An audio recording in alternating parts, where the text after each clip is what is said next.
Tadi ini habis sholat zuhur itu beberapa roket Israel ini jatuh yang menghantam satu pasar tradisional di pengungsian namanya pengungsian Jabalia.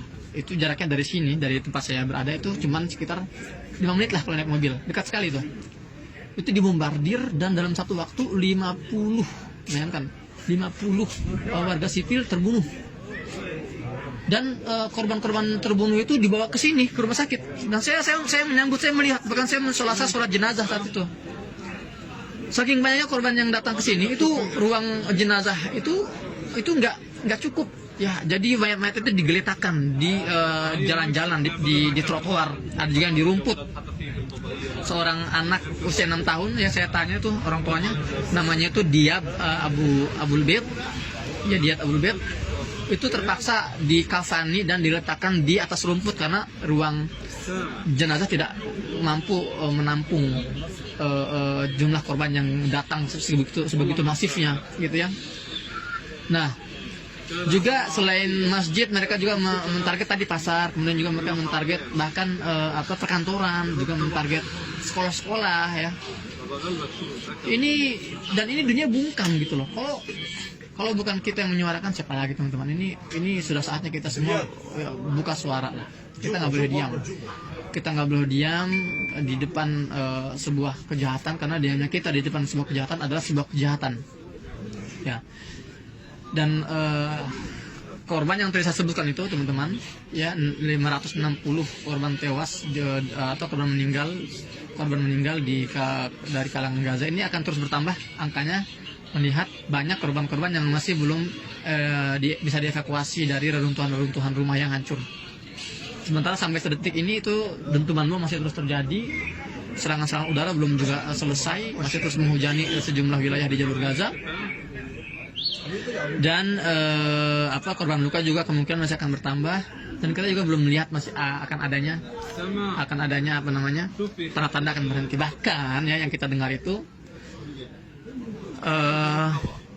kapal induk angkatan milik, bahkan yang saya dengar itu kapal induk militer angkatan laut, bahkan yang saya dengar itu kapal induk militer Amerika yang membawa 5.000 navy atau 5.000 angkatan laut mereka, dan juga membawa pesawat-pesawat tempur, membawa senjata berat, itu sudah mendekati wilayah Palestina untuk membantu Israel melakukan serangan masif ke Gaza.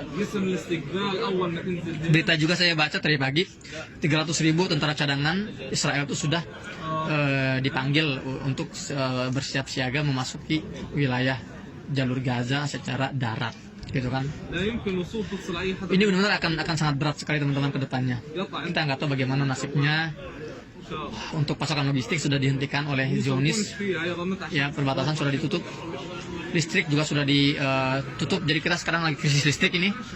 Internet juga, komunikasi sudah juga dibatasi, dan juga bahan bakar juga dibatasi. Logistik sudah tidak bisa masuk lagi sejauh ini. Jadi ya sekarang yang tersedia adalah logistik yang ada di gudang-gudang para supplier, pedagang-pedagang Gaza.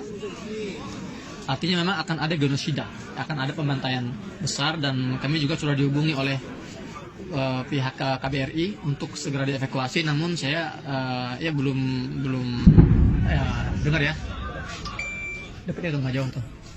Dan saya juga belum menyetujui untuk evakuasi, karena saya merasa keberadaan saya masih dibutuhkan di sini, menjadi telinga kalian, menjadi mata kalian untuk mengabarkan dari dalam jantung konflik di Gaza, gitu kan. Karena kalau bukan saya yang menyampaikan, kalau bukan kami ini, saya khawatir sumber-sumber itu dimonopoli oleh media-media barat yang senang memelintirkan narasi-narasi tentang Gaza. Ya, makanya saya aktif ya, dengan segala risikonya saya aktif menyampaikan informasi ini agar berusaha memberikan informasi yang subjektif, yang objektif. Saya berusaha memberikan informasi yang objektif. Ya, kalian bisa lihat sendiri, saya tampilkan visual-visual itu di Instagram atau bahkan di YouTube sini. Saya sampaikan kondisinya hari per hari, gitu kan. Ya, saya berusaha untuk merangkum semua kejadian hari ini untuk saya sampaikan kepada kalian semua, gitu ya.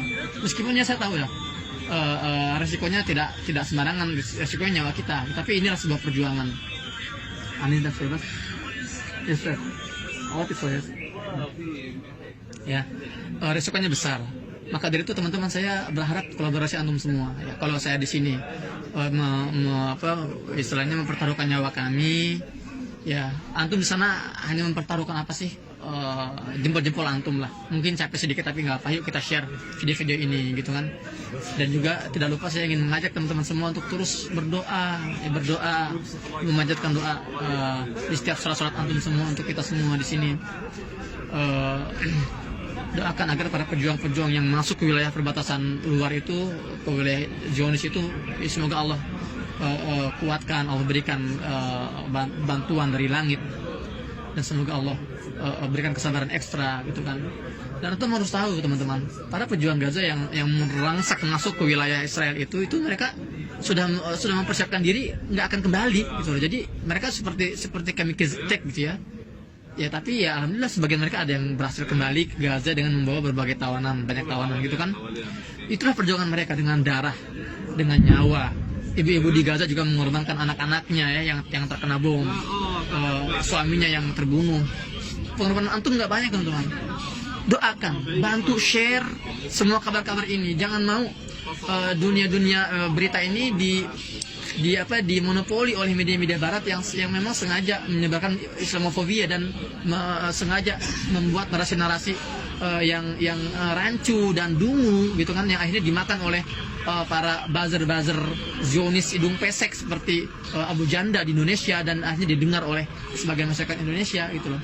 Kita harus counter itu semua, kita harus lawan itu semua dengan menyebarkan berita yang up to date dan aktual langsung dari Gaza Palestina gitu loh. Ya, saya mohon kolaborasinya. Jadi itu yang pertama, doanya teman-teman. Kedua, bantu sebarkan informasi ini, dan yang ketiga materi. Ya, saat ini Amerika nggak malu-malu loh mengirimkan materinya. Negara-negara Eropa itu nggak malu-malu mengirimkan materinya. Teknologi untuk Israel yang jelas-jelas membantai. Kita ngapain malu-malu? Kita ngapain ragu-ragu? Saya sering mengatakan saya nggak akan malu kalau saya harus mengemis untuk Palestina. Saya nggak akan malu. Itu loh. Karena bagi saya itu sebuah kehormatan. Saya lebih baik saya yang mengemis daripada warga Palestina yang meminta kepada saya. Jangan tunggu mereka mengemis, jangan biarkan mereka meminta. Saya siap menjadi pengemis untuk Palestina. Untuk bisa melihat mereka makan dengan sampai kenyang, ingin melihat mereka itu bisa bertahan di musim dingin dengan baju-baju hangat gitu kan, agar mereka bisa berobat dengan obat yang kita sediakan, agar mereka bisa minum dengan air minum yang kita sediakan. Itu sebuah perjuangan juga bagi kita teman-teman gitu. Jadi antum di Indonesia bukan antum tidak bisa berjuang, antum bisa berjuang dengan apa? Dengan bantuan tadi itu, doa, kemudian informasi dan materi. Itu kalau antum punya materi tambahan, antum berbagi dengan donasi terbaik. Kalau antum nggak punya, antum ikut bersama saya menjadi barisan orang-orang yang mengemis untuk Palestina. Untuk Palestina, saya nggak apa-apa dikatakan pengemis, tapi untuk Palestina, untuk menjaga agar warga Palestina tetap tegar.